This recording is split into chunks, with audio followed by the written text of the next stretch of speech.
This week's interview was led by Austin Ehrp, who had the pleasure of speaking with a Shaler veteran, Harlan Roeder. Harlan was a sniper in Vietnam and spent time on the Ho Chi Minh Trail.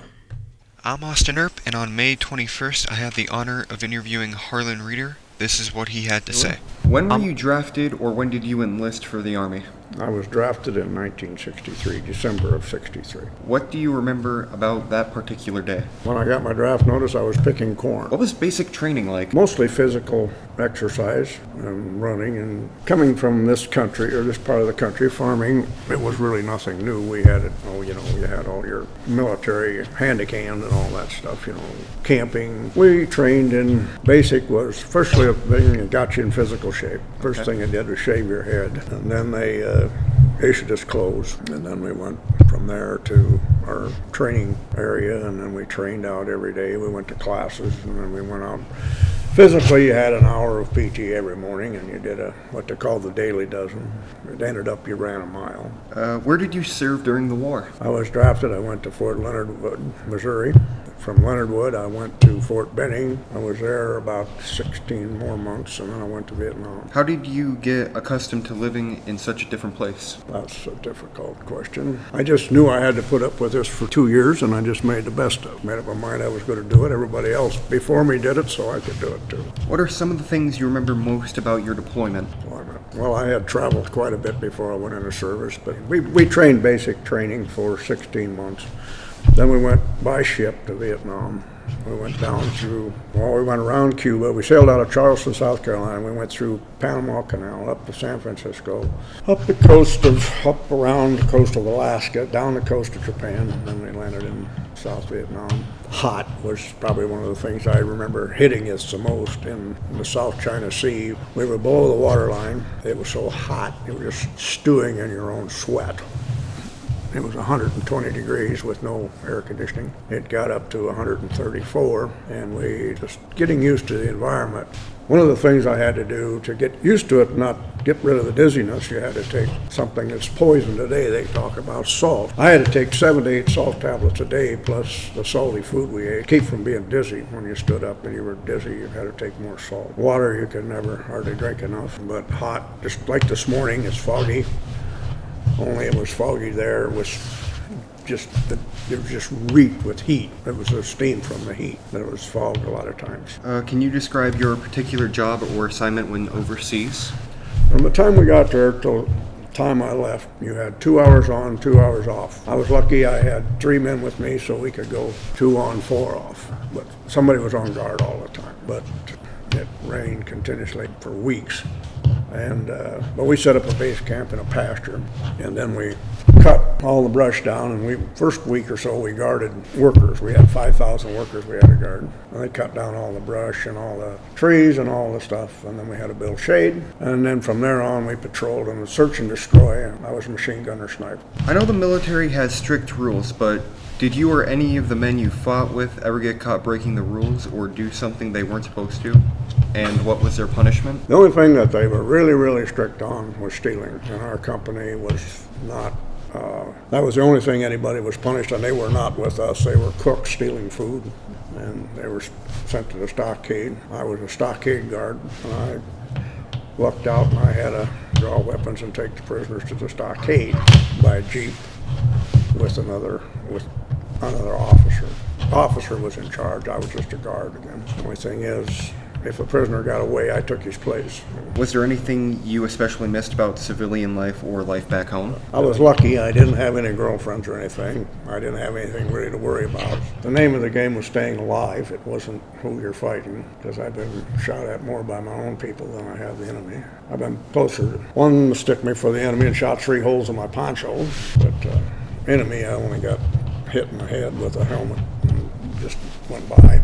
But tore a hole in my strap cover, but I was lucky.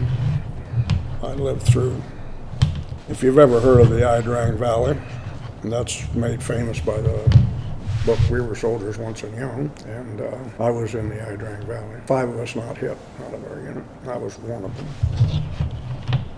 How did you think your time in the military affected you from that time on? From that day on, I guess from probably November 17th, 65, figured every day was a bonus. Was there anything or anyone that helped you during the transition from military deployment to civilian life again? No, we had no orientation whatsoever. They kicked us out, came home and called us baby killers and all that stuff. Is there someone you served with that you remember especially well, and if so, why? We were very close. I just buried 3 of them in March. I'm sorry to hear that. We were close. You can't hardly describe how close we were. You were closer than family. There was probably, our squad was probably never over 100 yards apart, meters they called it, but 24/7, 365 days. We never was apart unless one of us was on leave. We were in the same room. We were in the same area. We never needed passwords. We just called each other nicknames, and that was our passwords. Anything would work. Do you still stay in touch with any of the people from your unit? I stayed in touch with 72. We're down to less than 20. I keep contact with others by email that we talk about, things. Okay. It's hard to describe anything. I don't really, we're nothing that IDs me within it. Military. If you don't know I'm military, then you don't understand military. I went to the Annapolis graduation. I had a Navy cap on. This man was staring at me, and he stared at me and stared at me. And he looks at me and he says, "Are you Army?" And I said, "Yes, I am." He says, "So am I." And I said, "Where?" He said, I fought through the Philippines." And I said, "Well, my God, how old were you?" And he says, I was 15. This is what most people don't realize. The people we were fighting probably younger than you. And you had to watch the women. The first 4 casualties we had was a woman with a bomb killed. They got 4 special forces. She was offering him a drink of water and blew herself. I don't know, but he was the only one that lived. You don't want to know a lot about that stuff. So how old were you when you were drafted? I had the advantage of being old. I was 22 and a half when I was drafted. I was 24 when I was in Vietnam. That's probably why I'm still alive, because you're with age, we don't do that. You see them now, they get up and charge that machine gun. No, we'll call in more artillery and airstrikes and things like that. And like I said, every day is kind of a bonus after you get out of that mess.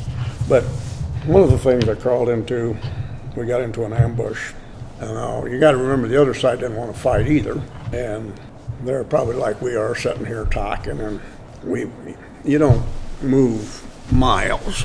You maybe move up to the highway from the schoolhouse, and that's as far as the patrol went. But the jungle was so thick, you couldn't see anybody much farther than from here to her. If the canopy of the jungle was thick, or depends on what you're in elephant grass. And we got into an ambush. They didn't know it, we didn't know it. It was a perfect setup L ambush. And we were in a dry creek bed. We were going up this dry creek bed. They're talking. They're above us, talking. Oh, you knew you were in a bad situation. So we all stopped, and we didn't have all the signals you see on TV and all that stuff. Stop. Gestures more so than anything. But anyway, what are we into? Well, we had a low-flying helicopter fly over, so one of them was shooting at the helicopter flying over. So we are in an ambush. We crawled back out of it, killed. But another stupid thing we went on. There's 14 of us left out of the bunch. There's 14 of us went in on a patrol, and we got on the Ho Chi Minh Trail, and we were walking down this trail, and we get into a village. We thought we were in a village.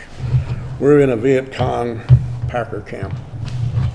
We estimated there was 5,000 of them, and there was 15 of us. We walked on through it.